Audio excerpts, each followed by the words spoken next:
On passe maintenant à l'étape de l'assemblage. On l'a déjà vu l'année dernière. L'assemblage, c'est l'action en fait de réunir dans un seul dossier le dossier InDesign, les images qui sont reliées par un chemin d'accès à ce fichier InDesign et également les polices. Alors quand vous travaillez pour la première fois dans InDesign, vous générez un fichier InDesign et puis vous avez vos images qui se retrouvent sur le bureau ou qui sont dans les documents ou parfois sur des clés ou des disques durs. Mais c'est vrai que ici, là pour l'instant, je n'ai pas mon travail qui est regroupé. Si je dois envoyer ce travail à l'imprimeur, si je n'envoie que le fichier InDesign, je vais rompre le lien avec toutes les images et les polices qui sont utilisées. Il me faut fournir à l'imprimeur ce qu'on appelle le dossier d'assemblage, donc qui va permettre d'avoir l'ensemble des pièces qui doivent rester unies, regroupées ensemble, pour que le fichier soit exploitable par l'imprimeur. Donc pour ça, on démarre avec notre fichier InDesign de base, qui ne vient pas d'ailleurs que de InDesign au départ. Il faut pour ça, bien sûr, que le fichier soit enregistré, qu'il n'y ait pas de modifications enregistrées. Donc vous passez par POMES si jamais vous aviez fait des manipulations qui n'étaient pas enregistrées. Bien sûr, passer par la palette lien une dernière fois pour vérifier si tout est OK au niveau de la résolution, si tout est OK au niveau de l'état des images, etc. Et tout simplement, l'assemblage va se faire par le menu fichier et on va demander un assemblage. On peut passer une dernière étape pour vérifier l'état des images, l'état des textes, l'état des polices utilisées. Ici, les liens et les images, ça nous permet encore une dernière fois de regarder si toutes les images sont bien réglées. Couleur et encre, on est en quadrichromie, on est OK aussi. Voilà, et puis là, je passe rapidement pour passer à l'assemblage.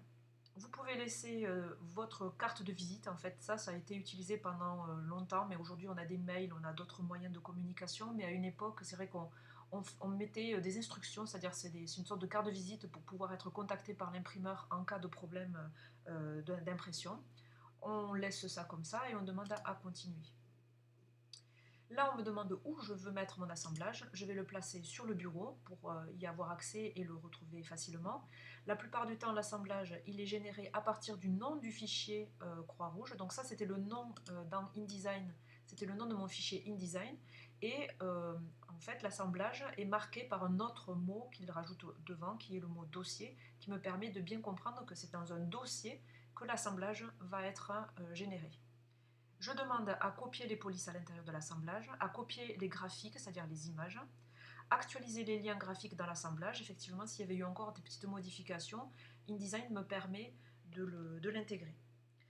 Ensuite, pour tout ce qui est suivant, on va le laisser comme ça et on va demander un assemblage. Là, en fait, InDesign est en train de calculer le fichier. Donc là, je suis toujours sur mon premier fichier InDesign qui était posé simplement sur le bureau. Je ne suis pas dans le fichier de l'assemblage. Je le mets en réduction. Je vais voir sur mon bureau et je vais voir apparaître ici donc, le dossier DP Croix-Rouge. Donc vous voyez, DP Croix-Rouge, c'était le nom du fichier de mon InDesign qui a généré un dossier d'assemblage.